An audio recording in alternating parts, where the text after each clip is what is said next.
Assalamualaikum warahmatullahi wabarakatuh. Selamat bertemu kembali anak-anakku sekalian pada kesempatan hari ini pada pelajaran IPS. Hari ini Bapak akan menyampaikan materi tentang kelangkaan dan kebutuhan manusia. Ini adalah materi IPS 7 semester 2. Mudah-mudahan kalian selalu semangat belajar, tetap sehat, dan mudah-mudahan materi hari ini bisa bermanfaat bagi kita semua. Tujuan pembelajaran hari ini yaitu menganalisis kelangkaan dan kebutuhan manusia. Manusia dikenal sebagai makhluk ekonomi atau Homo economicus karena manusia selalu ingin memenuhi segala macam kebutuhannya. Tentu saja dengan cara yang rasional sehingga dapat mencapai kesejahteraannya.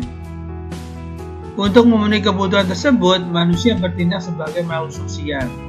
Manusia tidak mampu memenuhi kebutuhan tanpa melakukan interaksi dengan orang lain. Interaksi sosial tidak terbatas oleh waktu, karena dapat terjadi kapan saja dan di mana saja.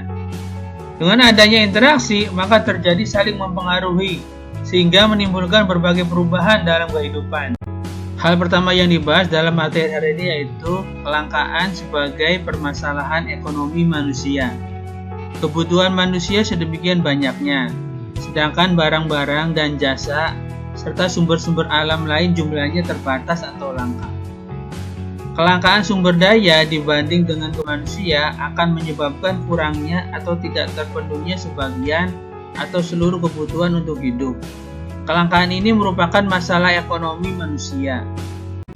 Masalah ekonomi muncul karena adanya kebutuhan manusia yang tak terbatas, sedangkan alat pemuas kebutuhan yang berupa barang dan jasa terbatas adanya. Ketidakseimbangan antara kebutuhan dan ketersediaan alat pemuas kebutuhan itu disebut kelangkaan. Untuk mengatasi kelangkaan, maka perlu belajar ilmu ekonomi. Ekonomi berasal dari bahasa Yunani yaitu ekonomia, yang berarti rumah tangga. Ekonomi yang merupakan kata majemuk yang terdiri dari dua kata, yaitu oikos dan nomos. Oikos artinya rumah tangga dan nomos aturan. Jadi, arti kata ekonomi berarti aturan rumah tangga atau ilmu yang mengatur rumah tangga. Ilmu ekonomi termasuk kelompok ilmu sosial. Yang kedua adalah kebutuhan manusia. Kebutuhan adalah suatu keinginan terhadap suatu barang atau jasa yang menuntut adanya pemenuhan. Apabila tidak dipenuhi, maka akan mempengaruhi kehidupan. Contoh, bagi mereka yang lapar, menuntut untuk dipenuhi makan. Begitu juga mereka yang haus, segera harus minum. Apabila kebutuhan ini tidak dipenuhi, maka akan berakibat pada kelangsungan hidup orang tersebut. Agar alat pemenuhan yang kita miliki dapat mencukupi kebutuhan, maka sebaiknya dalam penggunaan kita harus sesuaikan dengan skala prioritas untuk menentukan mana kebutuhan yang paling penting harus diutamakan dalam pemenuhannya. Sekarang yang akan kita bahas adalah macam-macam kebutuhan menurut intensitasnya atau tingkatannya. Yang pertama adalah kebutuhan primer atau kebutuhan pokok.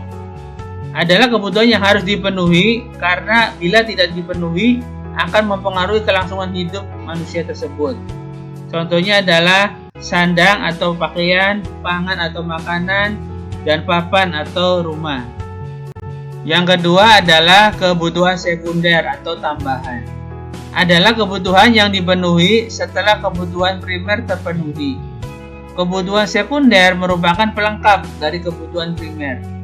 Tidak terpenuhinya kebutuhan ini tidak mengganggu kelangsungan hidup. Contoh dari kebutuhan sekunder antara lain perabot rumah tangga, lemari, arloji, radio, dan lain-lain. Di sini kalian lihat juga contohnya berupa sepeda, handphone, ataupun laptop. Yang ketiga adalah kebutuhan tersier atau kebutuhan barang mewah. Adalah kebutuhan yang dipenuhi setelah kebutuhan primer dan sekunder terpenuhi. Kebutuhan ini tidak mutlak harus dipenuhi, tetapi disesuaikan dengan kondisi keuangan dari masing-masing orang. Contohnya perhiasan, mobil, motor sport, dan lain-lain. Di sini juga kalian bisa lihat contoh gambarnya dari kebutuhan tersier. Selanjutnya kita akan bahas macam-macam kebutuhan menurut sifatnya. Yang pertama adalah kebutuhan jasmani. yaitu kebutuhan yang bersifat memberi kepuasan pada badan atau jasmani. Kebutuhan ini bersifat materi. Contoh kebutuhan ini antara lain kebutuhan akan makan, obat bagi yang sakit, minuman, kesehatan, dan olahraga. Yang kedua adalah kebutuhan rohani, yaitu kebutuhan yang dirasakan untuk kepentingan jiwa manusia. Apabila kebutuhan ini terpenuhi, akan merasa puas, aman, dan tenang. Contoh kebutuhan rohani antara lain rekreasi, agama, nonton TV, baca buku, dan pendidikan. Selanjutnya adalah macam-macam kebutuhan menurut waktu penggunaannya. Yang pertama adalah kebutuhan sekarang, yaitu kebutuhan manusia yang harus segera dipenuhi pada saat dibutuhkan. Apabila pemenuhan kebutuhan ini tidak dilakukan segera, maka akan berakibat tidak baik terhadap kelangsungan hidupnya. Yang termasuk kebutuhan sekarang antara lain, makanan sangat dibutuhkan oleh orang yang kelaparan, dan ini harus segera dipenuhi karena orang ini bisa mati kelaparan. Yang kedua, contohnya, minuman sangat dibutuhkan bagi orang yang haus, dan ini harus segera dipenuhi karena orang itu bisa mati kehausan. Yang ketiga, obat bagi orang yang sakit. Kebutuhan ini tidak bisa ditunda karena akan berakibat fatal. Yang kedua adalah kebutuhan pada masa yang akan datang. Adalah kebutuhan manusia yang pemenuhannya dapat ditangguhkan pada masa yang akan datang. Pemenuhan kebutuhan ini dapat dipersiapkan dari sekarang. Contohnya, seseorang yang saat ini bekerja untuk memperoleh uang tetapi tidak lupa menyisihkan sebagian uangnya untuk memenuhi kebutuhan yang akan datang. Uang tabungan ini bisa digunakan untuk pendidikan di masa depan bagi anak-anaknya. Contohnya di sini ada orang yang menabung dan mengalokasikan tabungannya untuk masa depannya. Selanjutnya macam-macam kebutuhan menurut subjeknya. Yang pertama adalah kebutuhan individual. Adalah kebutuhan yang berhubungan langsung dengan perorangan. Kebutuhan ini dirasakan oleh diri pribadi seseorang dan pemenuhannya dilakukan secara individu. Tentu saja kebutuhan ini tidak sama orang yang satu dengan yang lainnya. Contoh kebutuhan ini antara lain makan, minum, mobil, sepatu, kacamata, dan lain-lain. Kebutuhan ini tergantung dari keinginan masing-masing. Yang kedua adalah kebutuhan kelompok atau kolektif. Adalah kebutuhan yang dirasakan oleh sekelompok orang atau secara bersama-sama, dan pemenuhannya juga dilakukan secara bersama-sama. Contoh kebutuhan ini antara lain kebutuhan akan jalan, jembatan, sekolah, pasar, lapangan, dan lain-lain. Selanjutnya kita akan belajar tentang faktor-faktor yang mempengaruhi perbedaan kebutuhan. Perbedaan kebutuhan setiap manusia dipengaruhi oleh faktor-faktor berikut. Yang pertama adalah jenis kelamin.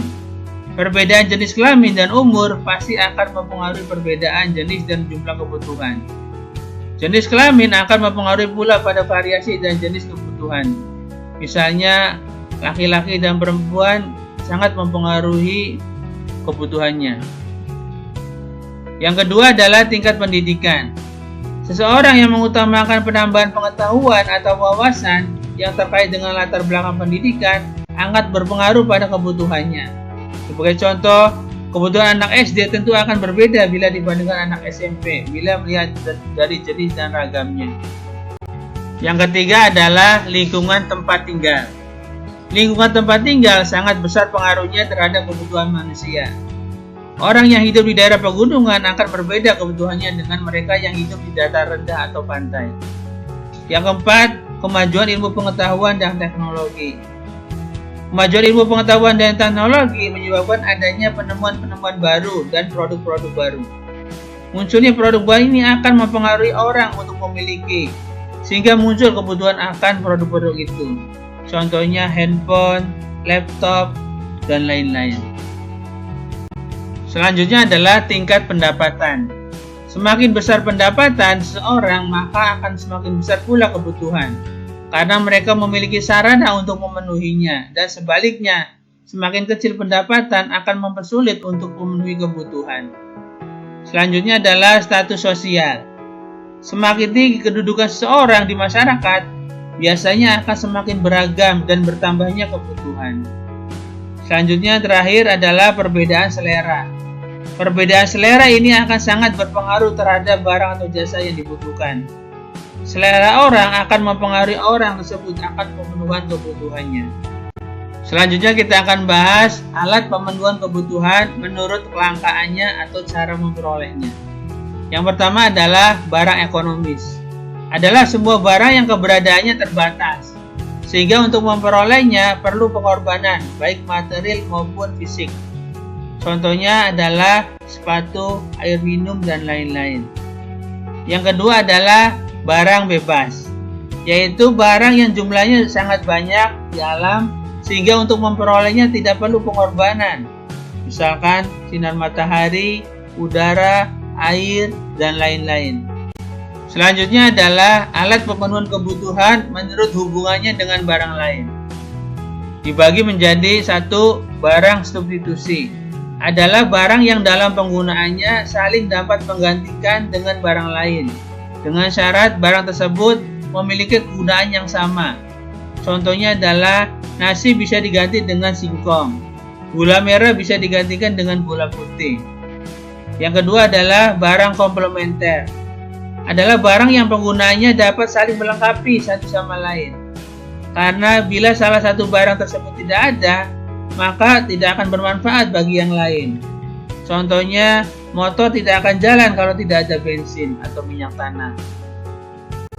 Selanjutnya akan kita bahas tentang alat pemenuhan kebutuhan menurut tujuan penggunaannya. Yang pertama adalah barang produksi atau barang modal. Barang produksi disebut juga barang modal, karena barang ini tidak dapat langsung memenuhi kebutuhan manusia, tetapi melalui proses dahulu baru dapat digunakannya. Barang ini dapat menghasilkan barang lain. Contoh barang modal ada antara lain lahan, mesin, dan gedung. Yang kedua adalah barang konsumsi. Adalah barang-barang yang dapat digunakan secara langsung untuk memenuhi kebutuhan. Dalam kehidupan sehari-hari, barang konsumsi disebut juga barang atau siap pakai, karena telah melalui proses produksi dan siap dipasarkan. Contohnya adalah buku tulis, untuk belajar, dan alat tulis. Selanjutnya kita akan bahas tentang alat pemenuhan kebutuhan menurut proses pembuatannya. Yang pertama adalah barang mentah. Adalah barang yang belum dapat digunakan untuk memenuhi kebutuhan, tetapi harus melalui proses produksi terlebih dahulu. Contohnya, padi belum bisa digunakan untuk memenuhi kebutuhan karena masih berupa barang mentah dan harus melalui proses dahulu. Yang kedua adalah barang setengah jadi, yaitu barang atau alat pemenuh kebutuhan yang masih dalam proses produksi. Contohnya adalah benang sebelum dibuat kain dan tepung sebelum dibuat kue. Yang ketiga adalah barang jadi. Adalah barang atau alat pemenuh kebutuhan yang dapat digunakan untuk memenuhi kebutuhan. Contohnya nasi, kue, alat tulis, tas, baju, celana, buku, dan pensil. Demikian pembelajaran IPS hari ini. Bapak ucapkan terima kasih atas perhatiannya. Semoga membantu dalam pelajaran kalian semua dan sukses untuk kita semua. Bapak tutup. Billahi taufiq wal hidayah. Wassalamualaikum warahmatullahi wabarakatuh.